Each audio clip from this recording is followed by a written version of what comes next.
28 لبیک 31 31 32 لبیک 33 34 36 38 40 41 44 46 لبیک 47 48 Yes, sir. 50 47 47 لبیک 48 بھی ہیں جی 50 51 لبیک 54 55 56 Labbaik. 56 جی 58 59 60 61 لبیک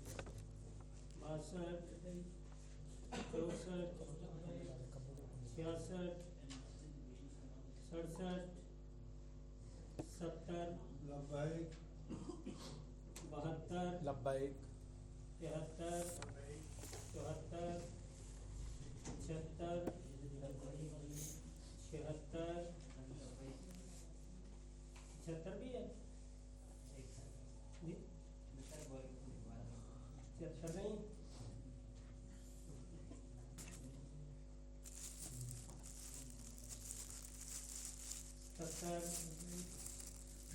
78 79 80 81 لبیک 82 84 84 85 86 87 88 لبیک 89 91 لبیک 92 لبیک 93 یس لبیک 93 96 97 لبیک 98 100 101 103 104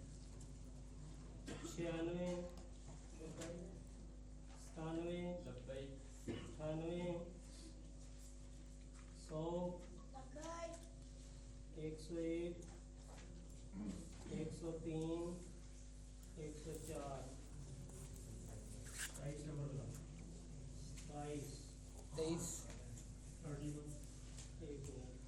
31 ایک منٹ 23 31 15 15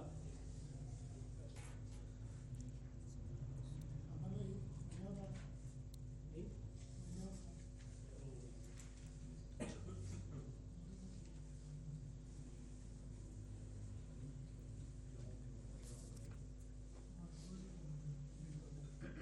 الحمد لله وحده والصلاة والسلام على من لا نبي بعده أما بعد أعوذ بالله من الشيطان الرجيم بسم الله الرحمن الرحيم الصلاة والسلام عليك يا رسول الله الصلاۃ والسلام علیک یا رسول اللہ وعلى آلك وأصحابك يا حبيب الله وعلى آلك وأصحابك يا حبيب الله اللهم افتح علينا اللهم افتح علينا حكمتك حكمتك وانشر علينا وانشر علينا رحمتك رحمتك يا ذا الجلال والإكرام يا ذا الجلال والإكرام اللهم افتح علينا اللهم افتح علينا حكمتك حكمتك وانشر علينا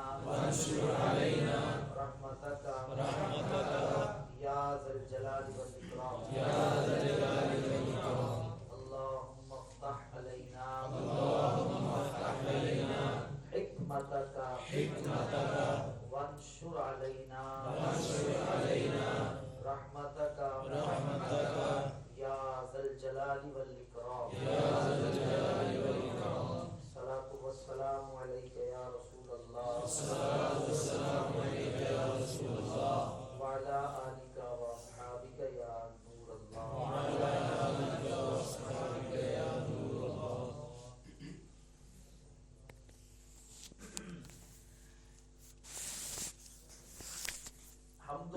آیات کے بعد الحمدللہ تعالی آج فہم قرآن کورس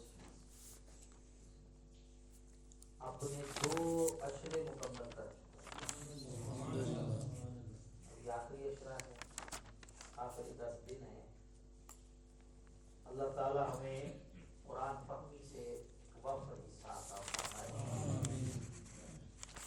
کل کا ہمارا جو موضوع تھا وہ تھا معیار الوہیت۔ سمجھ آ گیا؟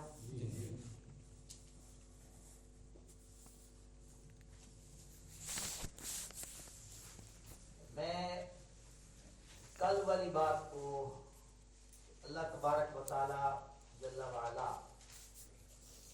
ہمارا الہ ہے، معیار الوہیت ہمارے ایک صاحب کہنے لگے بڑا مختصر بیان کیا ہے، اگرچہ اس کے لیے جو ہمارا موضوع تھا یہ ایک لفظ ہی، ایک جملہ ہی اس کے لیے کافی تھا کہ بھئی جتنی چیزوں کو معیار الوہیت سمجھا جاتا ہے وہ معیار الوہیت نہیں ہے، بلکہ معیار الوہیت کیا ہے؟ غنی اور کسی کا محتاج نہیں۔ معیار الوہیت کیا ہے کہ وہ ہستی جو کسی کی محتاج نہیں، وہ یہ ہے الوہیت کا معیار۔ جہاں تک میں سمجھا وہ چاہتے تھے کہ اس پہ بھی کچھ دلائل، پہلے تو سمجھ لیجئے دلیل اس چیز کی دی جاتی ہے جو مسئلہ اختلافی ہوتا ہے، ٹھیک ہے؟ جہاں کسی چیز کا اختلاف ہوتا ہے تو وہاں پھر دلائل کے انبار لگائے جاتے ہیں تاکہ اس کا وزن جو ہے وہ بڑھ جائے۔ جو چیز مسلمہ ہو اس کے لیے ایک لفظ کافی ہوتا ہے۔ اللہ تعالیٰ ایک ہے، اتنی بات کافی ہے، قل هو اللہ احد۔ لیکن ایسا نہیں کہ اس پر مشاہد جو ہے وہ شواہد موجود نہیں ہیں، موجود ہیں۔ اس کی مثالیں سمجھنے والے شاید یہ سمجھنا چاہتے ہیں، چلے جس کی تھوڑی میں وضاحت کر دوں، پھر لوٹیں وہ کل والی بات پر۔ لکھا آپ نے لیا ہے، بس سمجھیں اس کو۔ یقیناً اور بلا شبہ اللہ وحدہ لا شریک، اللہ تبارک و تعالی ازلی ابدی ہے، سمیع و بصیر ہے، حاجت روا ہے، مشکل کشا ہے، خالق و مالک ہے، فریاد رس ہے، شفا دینے والا ہے، روزی دینے والا ہے، اس میں کوئی شک نہیں۔ لیکن یہ ساری چیزیں معیار الوہیت نہیں۔ اس کی وجہ کیا ہے؟ کیوں نہیں؟ کہ یہ کام اللہ کی مخلوق میں، اللہ کے بندوں میں بہت سارے ہیں جو کر سکتے ہیں، جن کو اللہ نے ہی قدرت دی ہے۔ تو یہ اس بحث کا تعلق ہمارے پچھلے اسباق کے ساتھ ہے، جس میں ہم نے پڑھا تھا کہ اللہ کی صفات اللہ اپنے بعض بندوں کو عطا فرماتا ہے، دیتا ہے، اور پھر فرق کیسے ہوتا ہے حقیقت و مجاز کے ساتھ، ذاتی اور عطائی کے ساتھ۔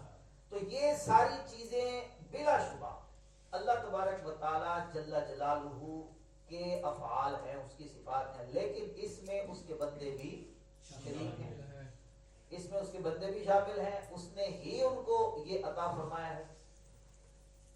معیار الوہیت کیا ہے وہ ہم نے بیان کیا تھا کہ وہ چیز جو بندے اور الہ میں فرق کرتی ہے، جس کی بنا پر بندہ بندہ ہو اور الہ ہو، وہ چیز ہے غنا اور بے نیازی، غنی ہونا اور بے نیاز ہونا۔ بندہ وہ ہے جو نیاز مند ہے، بندہ ہے نا وہ کسی بھی سطح کا ہو۔ سب سے اونچی شان کے بندے ہمارے آقا و مولا صلی اللہ علیہ وسلم اللہ کے عبد خاص ہیں۔ اچھا دیکھیے، عبد جو ہے نا، عبد ہونا اور بات ہے، عبد ہونا، اس کا بندہ ہونا یہ اور چیز ہے۔ اقبال نے بھی کہا تھا عبد دیگر عبد ہو چیزیں دیگر، این سراپا انتظار و منتظر۔ ٹھیک ہے، تو نبی پاک صلی اللہ علیہ وآلہ وسلم عبدیت میں سب سے بلند شان رکھتے ہیں تو بندے نا۔ نبی پاک بھی محتاج ہے کس کے؟ اللہ کے۔ وہ اللہ کے سوا حضور کسی کے محتاج نہیں ہے، لیکن محتاج تو ہیں۔ لیکن اللہ کسی کا محتاج نہیں ہے، اللہ بے نیاز ہے۔ اچھا جی، بندہ وہ ہوتا ہے کہ دوسرے کا حاجت مند ہو اور اس کی ڈور کسی اور کے ہاتھ میں ہو، اس کی صفات اور یہ خود کسی دوسرے کے قبضے میں ہو، یہ کون ہے؟ بندہ۔ اور الہ کون ہے؟ جو کسی کا حاجت مند نہیں ہوتا، کسی کا نیاز مند نہیں ہوتا، سب سے غنی اور بے پرواہ ہوتا ہے۔ سورہ اخلاص جو ہے نا، وہ معیار الوہیت کو ہی بیان کر رہی ہے۔ کیسے؟ دیکھیں سورہ اخلاص میں فرمایا اللہ الصمد، اللہ بے نیاز ہے، اللہ بے نیاز ہے، اس کو کسی چیز کی حاجت نہیں، کسی چیز کی پرواہ نہیں، کسی چیز کا وہ طلبگار نہیں، اللہ بے نیاز ہے۔ اچھا پھر اس کے آگے فرمایا لم یلد ولم یولد، یہ اللہ تعالیٰ کے بے نیاز ہونے کا ثبوت ہے۔ لم یلد ولم یولد اللہ کی بے نیازی کا ثبوت ہے۔ آپ پوچھیں گے وہ کیسے؟ جی لم یلد ولم یولد کا کیا مطلب ہے؟ نہ وہ کسی کا باپ ہے نہ کسی کا بیٹا۔ آپ کہیں گے کہ اس میں اللہ تعالیٰ کی بے نیازی کیسے ہے؟ اور دیکھیے باپ ہونا اور اولاد ہونا یہ نیاز مندی کی بنا پر ہی ہوتا ہے، ٹھیک ہے؟ اس کی بہت ساری وجوہات ہو سکتی ہیں، ہم صرف ایک وجہ میں آپ کو بتاؤں جو کہ ہمیں بالکل آنکھوں سے نظر آتی ہے، بدیہی ہے، یہ کوئی ڈھکی چھپی بات نہیں ہے، اس کو دلائل سے ثابت نہیں کرنا پڑے گا، ہم آنکھوں سے اس کا نظارہ کرتے ہیں، لہذا یہ بات جلدی سمجھ میں آ جائے گی۔ وہ یہ کہ باپ جو ہے نا اولاد کی پرورش کرتا ہے، باپ یا دونوں اس سے مراد لے لیں، والدین اولاد کی کیا کرتے ہیں؟ پرورش کرتے ہیں۔ تو اس وقت میں اولاد کو والدین کی حاجت ہوتی ہے، اس وقت اولاد والدین کی نیاز مند ہے، حاجت مند ہے، ایسے ہی ہے۔ اور جب والدین بڑھاپے کو پہنچ جائیں پھر یہی اولاد ان کے بڑھاپے کا سہارا بنتی ہے، تو اس وقت والدین اپنی اولاد کے نیاز مند ہوتے ہیں، ان کے ضرورت مند ہوتے ہیں، حاجت مند ہوتے ہیں۔ سمجھ شریف میں آگے بات؟ لیکن اللہ تبارک و تعالیٰ نے جو یہ فرمایا اللہ الصمد لم یلد ولم یولد، اور پھر آخر میں فرما دیا ولم یکن لہ کفوا احد، اس کا کوئی ہم سر اور برابر نہیں ہے، کیونکہ سب اس کے حاجت مند ہیں اور وہ سب کا حاجت روا ہے۔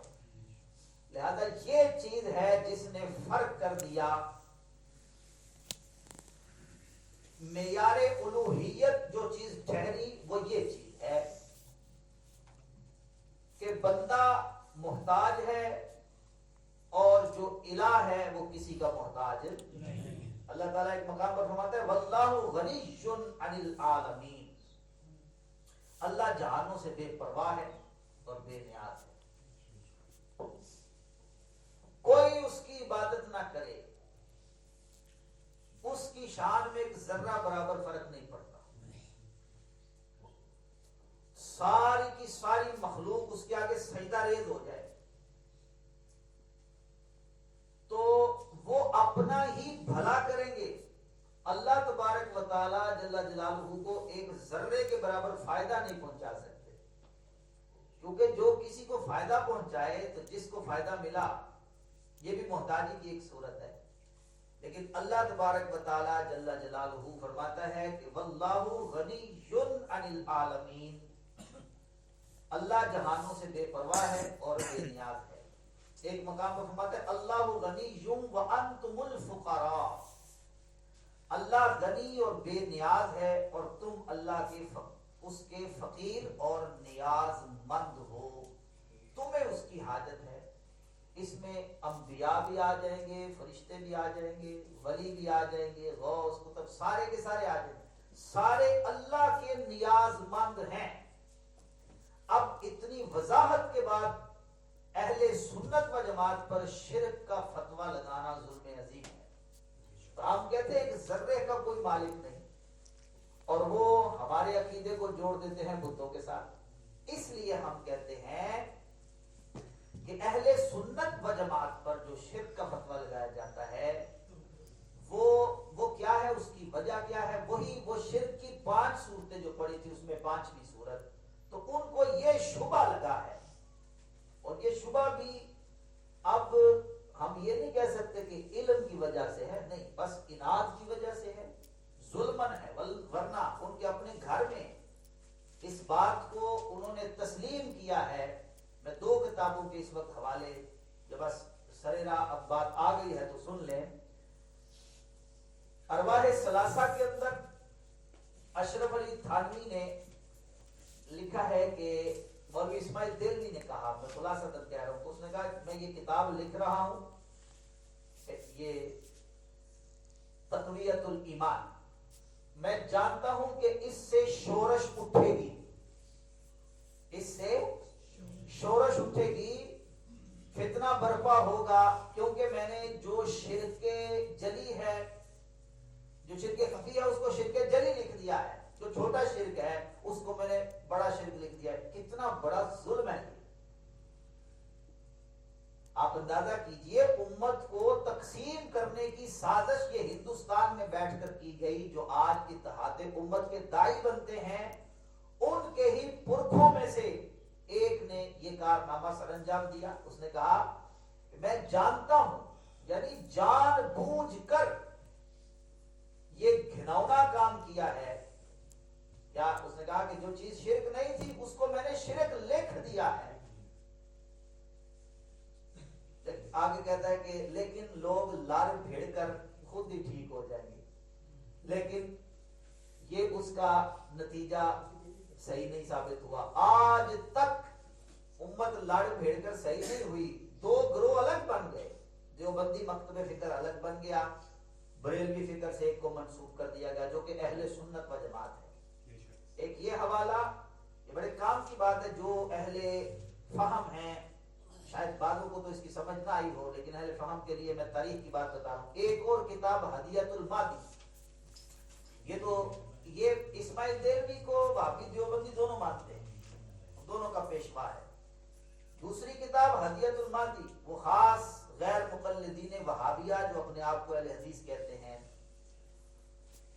نواب وحید الزمان حیدرآبادی کی کتاب ہے۔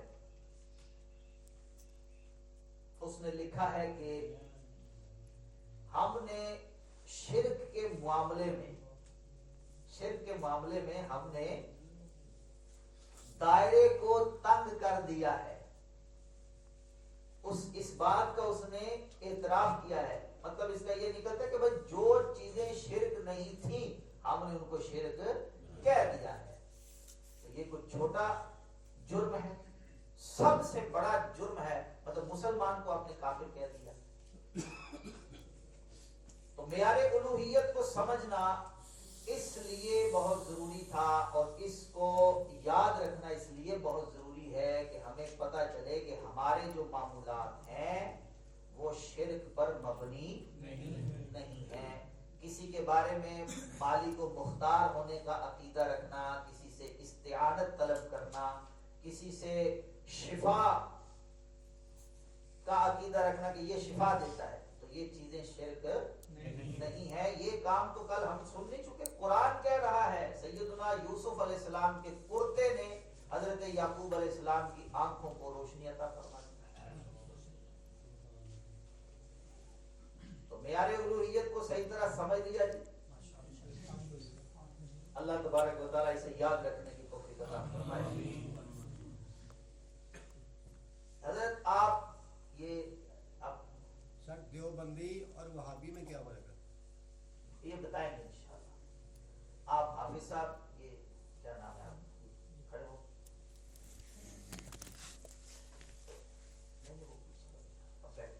کیا نام ہے آپ کا اویس اویس پورا نام کیا ہے غلام اویس کرنا غلام اویس قرنی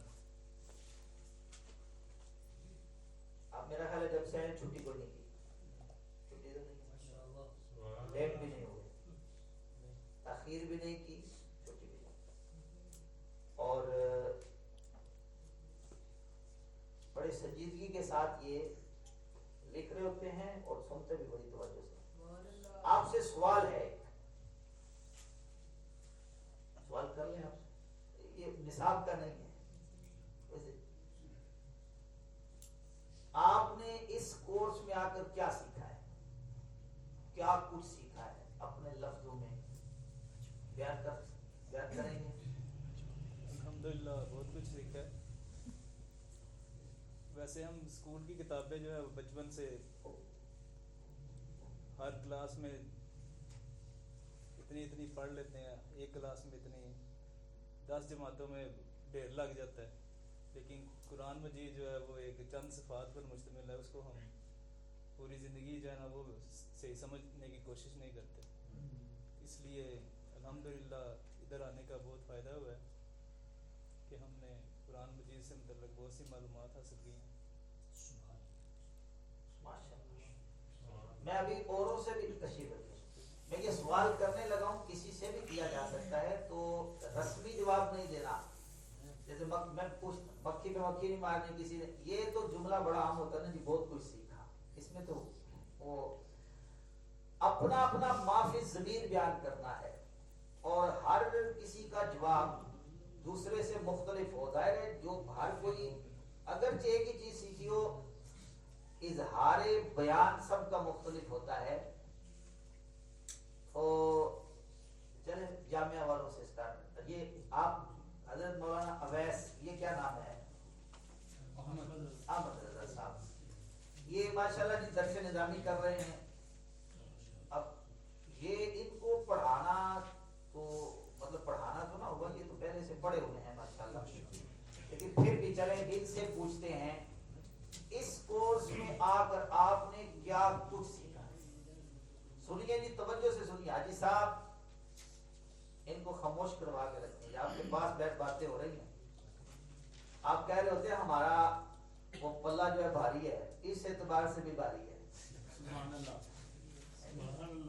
سنیں جی سنیں حضرت کا جواب چند تعریفات اصطلاحات اور روزمرہ کے مسائل جو ہم سے پوچھے جاتے ہیں یا ہمیں کسی دوسری مطلبہ فکر سے کسی کی طرف سے درپیش ہوتے ہیں ان سب کو درجہ بدرجہ سمجھنا قرآن پاک سے یہ اسی کورس میں آگے پتہ چلا ہے جس طرح قرآن پاک کی تعریف بیان کی گئی تھی المنزل والرسول یہ جو میرا گمان ہے کہ اکثریت کو اسی کورس سے آگے پتہ چلی ہوگی اور مجھے بھی پہلے دن جو آپ نے تعریف کی تھی وہ پہلی دفعہ ادھر ہی سنی تھی ماشاءاللہ یہ اچھا میں رک کے یہ وہ ہیں جو درس نظامی کے 6 سال میں پڑھ رہے تو یہ آپ دیکھیے کہ اس طرح منظم ہو کر سیکھنے سکھانے کا کتنا فائدہ ہے جی جاری رکھیے اس کے علاوہ جس طرح ایک کچھ جو نئی چیزیں وہ میں کچھ عرض کر دیتا ہوں کہ قرآن پاک کو جو لکھا جاتا تھا 6 چیزیں آپ نے بیان کی تھیں حدیث پاک سے تو یہ چیزیں بھی ادھر ہی آپ کو معلوم ہوئی ہیں اس طرح قرآن پاک کی ہم پڑھتے ہیں کہ قرآن پاک اتنا پڑھتے ہیں کہ قرآن پاک اللہ کا کلام ہے 23 سال کے عرصہ میں نازل ہوا ہے درجہ بدرجہ نازل ہوتا رہا ہے اس کو بعد میں جمع کر لیا گیا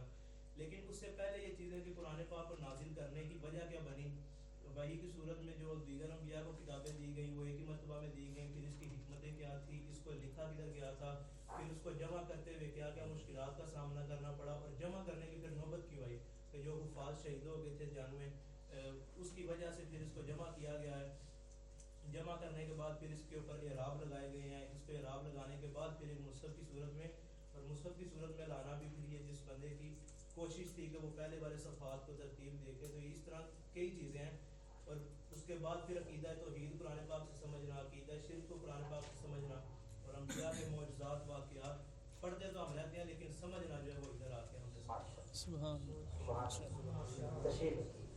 جی حضرت مولانا منصور قریشی صاحب اپنا چلے پورا نام خود بھی بتائیں درجہ بھی بتائیں کہاں پڑھتے ہیں وہ بھی